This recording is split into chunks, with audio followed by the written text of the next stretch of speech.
सर्वांना सस्नेहाचे जिजाऊ बांधवांनो, आज महाराष्ट्रामधल्या विधानसभेच्या निवडणुका होऊ पाहत आहेत। लवकरच त्या दिवाळीनंतर या ठिकाणी जाहीर सुद्धा होतील। परंतु महाराष्ट्रामध्ये सध्याची राजकीय परिस्थिती पाहता वातावरण एकदम दूषित झालेलं आहे। प्रत्येक सत्ताधाऱ्याच्या बुडाखालची माती सरकली आहे असं म्हटलं तरी वावगं ठरणार नाही। प्रत्येक जण आपला राजकीय पक्ष सत्तेत कसा येईल याच्यासाठी आटोकाट प्रयत्न करताना आपल्याला पाहायला मिळून येतोय।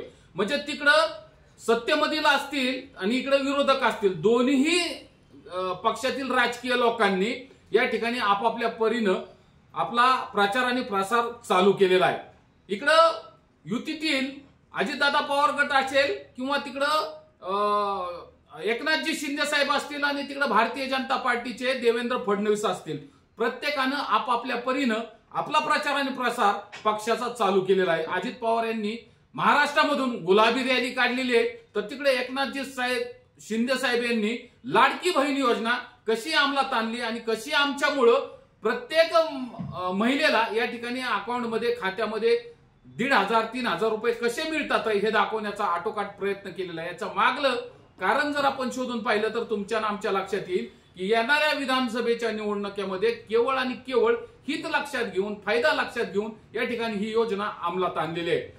देवेंद्र फडणवीस यांनी दोन्ही लोकांच्या म्हणजे अजितदादा पवार असतील आणि एकनाथ साहेब शिंदे असतील यांच्या दोऱ्या आपल्या हातात ठेवलेल्या आहेत आणि जनतेला असं दाखवण्याचा प्रयत्न केलाय की ही जी दोन राजकीय पक्ष असतील म्हणजे अजित पवार गट असेल आणि एकनाथ शिंदे साहेब यांचा शिवसेना असेल, ही माझ्या नाचण्यावरती कशी नाचतात आहे किंवा ह्यांची सूत्र ह्या कटपुतल्या माझ्या हातात आहे हा दाखवण्याचा प्रयत्न केलेला आहे। तिकडे महाविकास आघाडीने सुद्धा शरद पवार साहेब गट असेल किंवा उद्धव ठाकरे साहेब गट असेल किंवा तिकडे काँग्रेस असेल, या सुद्धा सत्ताधाऱ्यांनी महाराष्ट्र ढवळून काढण्याचं चालू केलेलं आहे।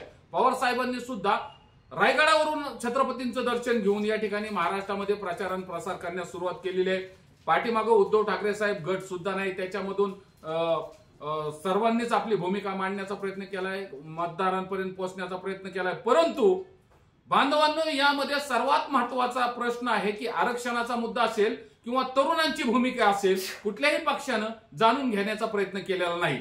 म्हणून हाच विषय घेऊन आपण या माध्यमातून अविनाश मोहिते ऑफिशियल या युट्यूब चॅनलवरती आपण लाईव्ह आलेलो आहोत। आपल्या सोबत आहेत संभाजी ब्रिगेडचे प्रवक्ते, महाराष्ट्र प्रदेश संघटक संतोष भाऊ शिंदे यांचंही मी या विचारपीठावरती हार्दिक असं स्वागत करतो। बांधवांनो, त्यांच्याकडून आपण जाणून घेणार आहोत काही ठळक मुद्दे आणि त्याच्यावर आपण टप्प्याटप्प्यानं चर्चा करणार आहोत। पहिला विषय संतोष भाऊ, सर्वात प्रथम मला या चॅनलवरती आमच्या सबस्क्रायबरसाठी एक महत्वाचा प्रश्न आपल्याला विचारायचा आहे की महाराष्ट्रामध्ये जे राजकारण सध्याचं चालू आहे, ज्या निवडणुका विधानसभेच्या येणार आहे, याच्यामध्ये तरुणाईची भूमिका काय असणार आहे किंवा काय असावी असं तुम्हाला वाटतंय, हे आमच्या या चॅनलच्या माध्यमातून आपण मांडावी अशी विनंती आपल्याला पहिल्यांदा या ठिकाणी करतोय। मित्रांनो, सर्वांना सप्रेम जय जिजाऊ। कसे आहात सगळे? मजेत असाल अशी अपेक्षा करायला हरकत नाही, कारण तुम्ही आम्ही मजेत असाल तरच हा राज्याचा आणि देशाचा गाडा चालणार आहे, अन्यथा चालणार नाही। परंतु तुम्हाला आम्हाला, तुम्ही जो मोहिते साहेब प्रश्न विचारला तो अगदी खरं आहे की तरुणांचे जे प्रश्न आहेत त्याच्यावर सरकार काय करतं, सरकार आत्ताचा असू द्या पहिला असू द्या, सरकार पंजाचा असू द्या किंवा चक्क्याचा असू द्या, सरकार जनतेचं आहे का हे फार महत्वाचं आहे। सरकार फक्त तरुणांना नजरेसमोर ठेवतं, महाराष्ट्रातल्या देशातल्या तरुणांना गृहीत धरतं, पण तरुणांच्या प्रश्नावर अगोदरच्या सरकारने कधी काही भूमिका घेतली का? आत्ताचं सरकार पहिल्या सरकारने चुका केल्या म्हणून आता काय करतं का? मला असं वाटतं फक्त निवडणुकांमध्ये तरुणांना, इथल्या महिलांना लाडकी बहीण, लाडका जावई, लाडका विद्यार्थी आणि लाडके अंधभक्त यांना नजरेसमोर ठेवून भोलतापांना बळी पाडलं जातं, परंतु करणी आणि कथनीमध्ये प्रचंड मोठा फरक आहे। आणि म्हणूनच आज विधानसभा काही दिवसावर येतील, काल परवा लोकसभा झाली, निवडणुका झाल्या, तरुणांवर चर्चा झाल्या। आता 70-72 वर्षाचा एखादा देशाचा प्रधानमंत्री 21 वर्षाच्या किंवा 25-30 वर्षाच्या 40 वर्षाच्या तरुणांबद्दल त्यांची भूमिका कशा असल्या पाहिजेत? तो धार्मिक दंगलीत दिसला नाही पाहिजे, तरुण जातीय दंगलीत दिसला नाही पाहिजे, त्याच्या हाताला रोजगार पाहिजे, त्याला काहीतरी सन्मानाने जगता यावं असं काहीतरी योजना पाहिजेत। आणि या सगळ्या ह्याच्यामध्ये ज्या तरुणी आहेत त्यांना संरक्षण पाहिजे, सुरक्षा पाहिजे। आता दुर्दैवाने असं सांगावं लागतं, सरकार कुणाचंही असू द्या, कुठल्या नेत्यांचं नाव घेणार नाही किंवा आपल्याला त्याच्याशी देणं घेणं नाही, पण राज्यकर्ते सपशेल अपयशी पडलेले आहेत. कुणीही आज मणिपूर आत्ता सुद्धा जळतंय.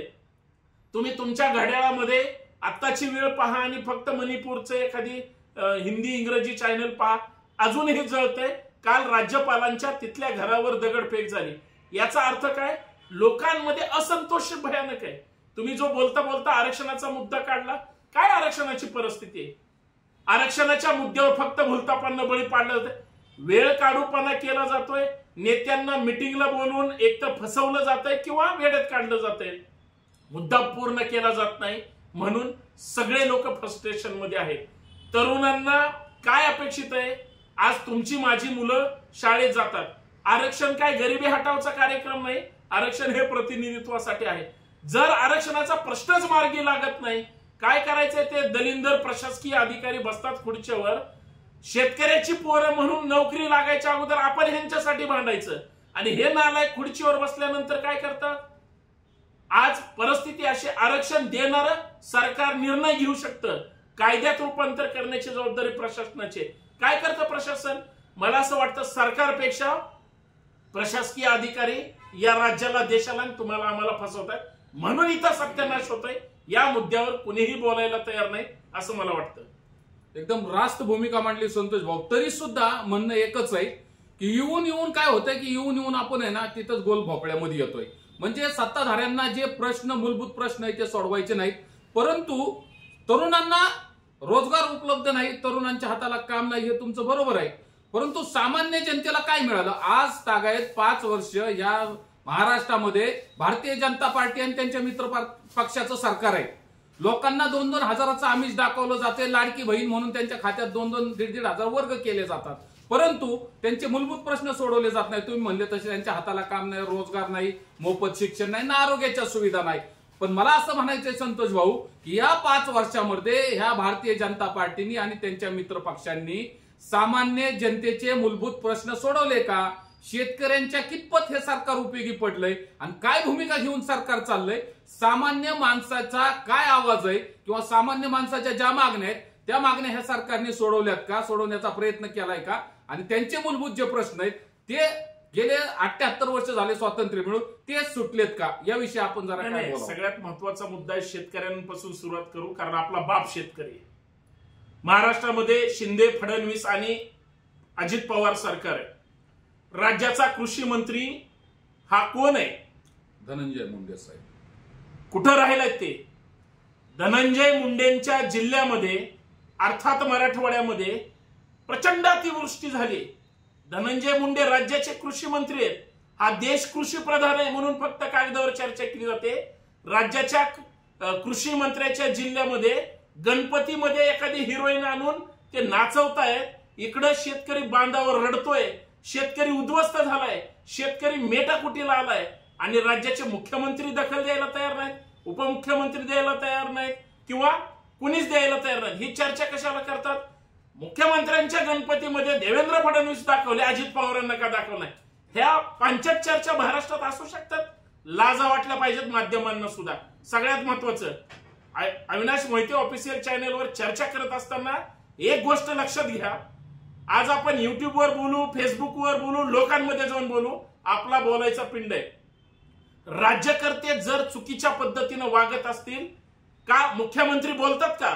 किंवा धनंजय मुंडे साहेबांनी शेतकऱ्यांना स्वामीनाथन आयोग लागू झाला पाहिजे, शेतकऱ्यांच्या पिकाला हमी भाव मिळाला पाहिजे, शेतकऱ्यांची कर्जमाफी झाली पाहिजे, किंवा ज्या शेतकऱ्यांनी आत्महत्या केल्यात किंवा ज्यांची कर्जमाफी मंजूर झाली त्यांना झाली का हे बघतात का? पीक विमा जो मागच्याच वर्षीचा अजून त्यांना मिळाला नाही, काय राज्याच्या कृषी मंत्र्यांनी केलं? अहो त्यांनी नाही काय केलं तर हे काय दिवे लावणार आहेत शिंदे किंवा फडणवीस? मुद्दा तोच आहे. महाराष्ट्राचे कुटुंब प्रमुख म्हणून जर सरकार शेतकऱ्यांप्रश्नी संवेदनशील नाही, तुम्ही म्हणताय तरुणांचं निवडणुका आल्या, निवडणुका जाऊ द्या चुलीत. मूळ मुद्दा असा आहे की राज्यकर्ते म्हणून या नेत्यांनी जर कुठलीही भूमिका ठोस घेणार नाहीत, सरकार मायबाप असतो. आई सुद्धा लेकरू जर नाही रडलं, दूध नाही पाजत, रडल्यावरच दूध पाजते, तोपर्यंत लेकराला ती खेळू देते. ती म्हणते थोडं लांब आईपासून राहिलेलं चांगलं असतं. आता परत आरक्षणाचा मुद्दा तुम्ही काढला. आरक्षणासाठी पोरांनी आत्महत्या केल्यावरच आरक्षणाच्या विषयी मग मुख्यमंत्री, त्यांची समिती, मग त्यांचा एखादा मंत्री, मग तिथं जाणार आंदोलनाच्या तिथं शेपटा हलवत आणि मग चर्चा करणार. म्हणजे तो मेल्यानंतर किंवा एक मुलगी तिथं आंदोलन करते संभाजीनगरमध्ये 9 दिवस झालेत, मुलगी आमरण उपोषण करते. एकाही राज्याच्या मंत्र्याला तिथं जावंसं वाटत नाही. मराठवाड्यातले नेते एवढे कसे काही कपाळकरंटे झाले? सत्तेमध्ये नाहीत का ते फडणवीसांच्या किंवा शिंदेच्या गुडबुक मध्ये नाही आहेत का? ठीक आहे, ते अजित पवार जाऊ द्या, गुलाबी काय रंग उधळायचा तो उधळू द्या. आरक्षणाच्या मुद्द्यावर ह्यांना बोलायला गेलं, हे काय करतात? हे वेगळा मुद्दा प्लांट करतात. म्हणजे याचा अर्थ आहे सरकार लाडकी बहीण म्हणतात, सरकार लाडका दाजी म्हणतील किंवा लाडका विद्यार्थी म्हणतील. 15 लाखाचं गाजर दिलं होतं साहेब, महाराष्ट्रातले नाही देशातली जनता रोज अकाउंट मेसेज चेक करत होते. आले का मला 15 लाख? 15 लाख नाही आले, 1500 रुपयामध्ये सुद्धा महिला भगिनींना विधानसभेसाठी विकत घेतलं जात आहे. 3 सिलेंडर मोफत देणार होते. तुमच्या माहितीस्तव सांगतो, घोषणा जाहीर झाली, आज 1.5 महिना झालं, अजूनही सिलेंडर मोफत दिलं नाही. कधी देणार आहेत ते? आचारसंहिता लागू झाल्यावर. म्हणजे निवडणुकीचा आमिष हा सगळा भुलतापणा बळी पाडण्याचा खेळ आहे. मूर्खात काढायच्या योजना आहेत. ठीक आहे, 1500 रुपये महिलेला देत आहे, गोरगरीब महिलेला देत आहे किंवा सर्वसामान्य सगळ्या महिलांना देत आहे. 15,000 किंवा 1.5 लाख रुपये द्या ना त्यांना उद्योग व्यवसाय करायला, बघा त्या खुश होतील. बर, लाडक्या बहिणीच्याच विरोधात अजितदादांनी स्वतःची बायको उभी केली. त्यांनी बहिणीवर किंवा अर्थमंत्री म्हणून बोलण्याचा अधिकार नाही. त्याच्या पुढे जाऊन मी उदार मताने सांगतो या माध्यमातून, त्याच लाडक्या बहिणीच्या मुलाला नोकरी नाही, लाडक्या बहिणीच्या मुलीला कामधंदा किंवा नोकरी नसल्यामुळं मुलीकडे पाहुणे म्हणून सुद्धा कुणी येत आहेत. त्या मुंबईमध्ये बसलेल्या मामाला सांगा भाच्यांचं अगोदर कल्याण करा म्हणावं. भाचे उपाशी आणि मुख्यमंत्री किंवा त्यांचं मंत्रिमंडळ तुपाशी. हा कसा काय खेळ चालेल? म्हणजे एकीकडं वेगळं बोलायचं आणि वेगळं वागायचं. म्हणजे बोलाचाच भातन बोलाची कडे आणि हे सगळं फसवं निघणार आहे. सरकार बदललं तर योजना बदलणार का? बंद पडणार का? हा सगळा भुलतापणा आहे. मला असं वाटतं कन्स्ट्रक्टिव्ह वर्क केलं पाहिजे आणि लोकांच्या हिताचं केलं पाहिजे. शेतकरी, कष्टकरी, कामगार, शेतमजूर, विद्यार्थी, विद्यार्थिनी किंवा या देशातला सर्वसामान्य माणूस याच्यासाठी काय होतंय, काही होताना दिसत नाही. महागाईवर कोणीच चर्चा करायला तयार नाही हो साहेब. आज इतकी महागाई वाढली, एकदा बायकोला जाऊन फक्त प्रेमाने विचारा, कारण प्रेम सुद्धा राहिलेलं नाही माणसात. घराघरात 2-2 पक्ष, 4-4 फुटाफूट झाली, पोरगा एका पक्षात. आज महागाईबद्दल ना नेते बोलायला तयार नाही, ना सत्ताधारी ना विरोधक. इतकी वाईट अवस्था करून टाकली. म्हणून गुन्हेगारीनं वेगळ्या वेगळ्या प्रकरणामुळे महाराष्ट्राचा बिहार होऊ नये एवढीच अपेक्षा आहे. या सर्व गोष्टींचा सत्ताधाऱ्यांनो उत्तर द्या. सत्ताधाऱ्यांना उत्तर दिलं पाहिजे की या महाराष्ट्राचा खेळखंडोबा करण्यासाठी कारणीभूत. पुन्हा तिथंच प्रश्न येतोय की फक्त आणि फक्त सत्ताधारीच कारणीभूत आहेत. कारण आरोग्याचा प्रश्न आहे, शेतकऱ्यांचा प्रश्न आहे, कामगारांचा, कष्टकऱ्यांचा, वंचितांचा, दलितांचा. एकच प्रश्न आहे की आमच्या समस्या सोडवल्या पाहिजेत. आज रस्त्याची परिस्थिती जर बघितली संतोष भाऊ, की रस्त्यात खड्डे की खड्ड्यात रस्ते, अशी परिस्थिती निर्माण झालेली आहे. जे चांगले सिमेंटचे रस्ते केले की 15-20 दिवसानं त्याला लगेच खोदायला चालू करता, त्याच्यात लगेच वायर टाकायला चालू करता, त्याच्यात लगेच पाईपलाईन गाडायला चालू करता आणि ते चांगले रस्ते बकास करून टाकता, बकाल करून टाकता, खड्डे पाडून टाकता. याला जबाबदार कोण आहे? हे सत्ताधारी, हे महानगरपालिकेचे अधिकारी आणि हे भ्रष्टाचारी. 10% कमिशन घेऊन या महाराष्ट्रामध्ये हे हरामखोरांची पोट फार फुटत चालली, वाढत चालली, तरी सुद्धा हे सुधारायला बिलकुल तयार नाहीत. आपला उपयोग फक्त मतासाठी केला जातो आणि आपल्या मतावर आमदार होतात, खासदार होतात आणि नंतर मात्र 5 वर्ष आपल्याकडे डुक्कूनही पाहत नाहीत. तुम्ही म्हणताय तसं अगदी महाराष्ट्रातली परिस्थिती तेव्हा होती तशी आणि आताही तशीच आहे. तुम्हाला एक प्रश्न या माध्यमातून असा विचारला की सामान्य जनतेला काय मिळालंय? अन्न, वस्त्र, निवारा ह्या मूलभूत प्रश्न, मूलभूत गरजा आजही महाराष्ट्रामध्ये आव असून तशाच उभ्या आहेत. ना माणसाचा कुणाचा कुठलाही ताळमेळ बसलाय, ना कुणाचे प्रश्न सोडवल्यात. आता तुम्ही 2,000 देऊन काय उपयोग होणार आहे? अजून तुम्ही काही दिवसांनी 2,000चे आमच्याकडून 2 लाख वसूल करणार आहे, ही वेगळीच गोष्ट आहे. पण मेल्याच्या मुद्द्याच्या टाळूवरची लोणी खाणारी ही सत्ताधारी जमात आहे असं म्हटलं तरी वावगं ठरणार नाही. पुन्हा एकदा संतोष भाऊ शेवटच्या प्रश्नाकडे येतोय की या महाराष्ट्रामध्ये अनेक राजकीय पक्ष आपापल्या पद्धतीने भूमिका मांडतायत. त्याच्यामध्ये भारतीय जनता पार्टी असन, अजित पवार गट असन, शिंदे गट असन, तिकडे वंचित असन, इकडे शिवसेना उद्धव ठाकरे गट असन, एकनाथ शिंदेचा गट आहे, काँग्रेस आहे किंवा राष्ट्रवादीचा शरद पवार साहेबांचा गट आहे. अनेक वेगवेगळे मायावतींचा हत्ती, एमआयएमचा अजून कुठला तरी झेंडा आहे. प्रत्येक पक्ष आपला झेंडा आणि आपला दांडा विधानसभेवर फडकवणार अशी वारंवार वक्तव्य करतात आहेत. पण प्रत्येक आमदाराला न्याय आणि भेटणार आहे का? प्रत्येक आमदाराला तिकीट भेटणार आहे? कारण इच्छुकांची संख्या पाहिली तर भरमसाठ आहे. मग अशा वेळेस तिसरी आघाडी आता होऊ घातली. तिकडे छत्रपती संभाजी महाराज, बच्चूभाऊ कडू, तिकडे अजून दुसरे वंचितचे बाळासाहेब आंबेडकर एक वेगळी मूठ बांधण्याचा प्रयत्न या ठिकाणी करणार आहे. प्रत्येकाला तिकीट भेटणार आहे का? तर बिलकुल नाही. पण महाराष्ट्रामध्ये अनेक आमदार, इच्छुक आमदार गुडघ्याला बाशिंग बांधून उभे. तर इथून पुढच्या काळामध्ये काय असं वातावरण आणि कुठल्या दिशेने जाईल महाराष्ट्र, कुणाला तिकीट भेटेल, कुणाला नाही, आणि मग ह्या पक्षातले त्यापेक्षा बिडूकुड्या मारत राहतील.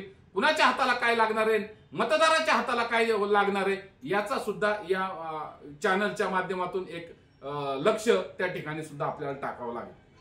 खरं तर आम्ही जो उमेदवार निवडून देणार आहोत तो गद्दारी करणारा असेल का, तो बंडखोर असेल का? आम्ही जो आमदार निवडून देऊ तो 50 खोक्यावर विकला जाणार आहे का? आम्ही जो आमदार निवडून देऊ तो शेतकऱ्यांवर बोलणार आहे का सभागृहात जाऊन मूग गिळून गप्प बसणार आहे? आम्ही जो आमदार निवडून देऊ तो इथल्या लोकांच्या प्रश्नावर बोलणार आहे का नेत्याच्या पाठीमागे शेपटा हलवत फिरणार आहे? अगोदर तुम्हाला आम्हाला आत्मपरीक्षण ते करावं लागेल. सगळ्यात महत्वाचं, आधुनिक मनुस्मृती तुमच्या माझ्या मानगुटीवर बसवली, ईव्हीएम मशीन नावाची. पक्ष 1760 असू द्या, नेत्यांमध्ये एक वाक्य तर नाही. नेत्यांनी जर ठरवलं, सगळ्यांनी जर एकत्र आलं, ठीक आहे, सत्ताधारी म्हणजे प्रतिगामी आणि पुरोगामी अशा पार्ट्या एकत्र मिळून निवडणुका लढवल्या पाहिजे. आणि जर सत्य सरकार जातीवादी असेल तर विषय संपवला पाहिजे. कोणीतरी कुणाला तरी हरवण्यासाठी प्रयत्न केला पाहिजे, ना की वेगळे वेगळे शकल. आज 2 पक्ष आहेत, महाविकास आघाडी आणि एनडीए. आता परत तिसरी आघाडी. गरज तिसऱ्या आघाडीची नाहीये, परंतु ह्यांना काय करायचंय, आपली रेष मोठी ओढायची. आणि विधानसभा हेच बच्चू कडू साहेब तिकडे शिंदे साहेबांसोबत संसार थाटून, लग्नात जेवण करून, हातभर वरपून परत वापस आलेले आहेत. म्हणजे यांची पोट भरलेली तो हे सोयीनं राजकारण करतायत, लोकांची दिशाभूल करतायत. सर्वसामान्य लोकांना शेवटच्या 1 मिनिटामध्ये फक्त एक साधे शब्द सांगतो, तेवढे सांगतो आणि थांबतो. मित्रांनो, हात जोडून विनंती आहे, तुम्ही आम्ही सगळे मतदार आहोत. उद्या विधानसभेच्या निवडणुका सुरू होतील, प्रत्यक्षात प्रचार सुरू होईल. काही इकडचे तिकडे जातील, तिकडचे इकडे जातील, तुम्हाला कळणार पण नाही. परंतु तुम्ही ज्यावेळेस मतदानाला जाल, फक्त ते 5 सेकंद तुम्ही या राज्याच्या भवितव्यासाठी वापरा. मतदानाला जाताना स्वतःचा मेंदू सोबत घेऊन जा. मेंदू सोबत घेऊन गेल्यानंतर समोर मतदानाला जाताना तिथं उमेदवारांची यादी दिसेल. फक्त आपला मेंदू सत्सक विवेक बुद्धीनं विचार करा की याच्यात बंडखोर कोण आहे, गद्दार कोण आहे, त्या टोळीतला कोण आहे. मग तो कुठल्याही पक्षातला असू द्या, पक्ष बदलणाऱ्या उमेदवाराला मतदान करू नका असं मी स्पष्ट सांगेन. विचार करा, तुम्हाला कुणाला मतदान करायचंय ते करा, पण उमेदवार असा असावा जो लोकशाही समर्थक असावा, संविधान समर्थक असावा, राज्याच्या देशाच्या भल्याचा विचार करणारा असावा. सगळ्यात महत्वाचं, तो जातीवादी नसावा, तो मनवादी नसावा, तो कुठल्याही कळपात जाऊन याच्या त्याच्या विरोधात याच्या त्याच्या घरावर दगड मारणारा नसावा. तर तो सगळ्यांना सोबत घेऊन समता, समानता आणि बंधुता प्रस्थापित करणारा असावा. तो पहा आणि त्या 5 सेकंदामध्ये तुमचं जे पवित्र मत आहे ते कुणाला विकू नका. ते पवित्र मत सत्सक विवेक बुद्धीनं असं बटन प्रेस करा की जे जे जातीवादी आहेत किंवा मनवादी कळपातले आहेत त्यांच्या बुडाखाली आग लागली पाहिजे. आणि ही लोकशाही जिवंत ठेवण्यासाठी तुमचं पवित्र मतदान या देशाची लोकशाही अजून सक्षम करू शकतं. मग मात्र आपण कुणाला काय देतोय याच्यावर चर्चा करण्यापेक्षा लोकांनी जो उमेदवार निवडून दिलेला असेल तर कुणीही असू द्या, तो उमेदवार राज्याच्या आणि तुमच्या माझ्या हिताचा निर्णय घेईल एवढंच मला वाटतं. लोकांना कितीही दिलं तरी कमी पडेल, पण राज्यासाठी जर काही करण्यासाठी आपण प्रयत्न केला, तुमच्या माझ्यासाठी महाराष्ट्र सर्वोच्च असला पाहिजे, हे राष्ट्र प्रथम असलं पाहिजे आणि लोकशाही सक्षम असली पाहिजे, यासाठी प्रयत्न झाला पाहिजे. अतिशय मार्मिक उदाहरण या ठिकाणी आपल्याला संतोष भाऊ शिंदे यांच्या माध्यमातून ऐकायला मिळालं. बांधवांनो, लोकशाही जिवंत ठेवण्यासाठी, समता, बंधुता आणि न्यायाची भावना या महाराष्ट्रामध्ये कायम ठेवण्यासाठी आपल्याला आपली सतसत विवेक बुद्धी वापरून येणाऱ्या काळामध्ये मतदान करावं लागेल आणि नंतरच आपण ठामपणाने एक चांगलं प्रशासन या महाराष्ट्रामध्ये देऊ शकतो. हे सर्वांनी चर्चा या ठिकाणी ऐकली असेल. तुम्ही सुज्ञ आहात, तुम्हाला चांगलं काय वाईट काय ते तुम्हाला कळतंच. येणाऱ्या काळामध्ये, येणाऱ्या निवडणुकांमध्ये एक चांगलं सरकार आपल्या माध्यमातून आपल्या सर्वांच्या हिताचं आपण देऊयात. अशीच चर्चा आपण पुढच्या वेगळ्या लाईव्ह मध्ये करणार आहोत. तत्वतः संतोष भाऊ शिंदे आणि सर्व प्रेक्षकांचे या ठिकाणी धन्यवाद मानतो आणि या ठिकाणी थांबतो. धन्यवाद. जय जिजाऊ, जय शिवराय, धन्यवाद. जय.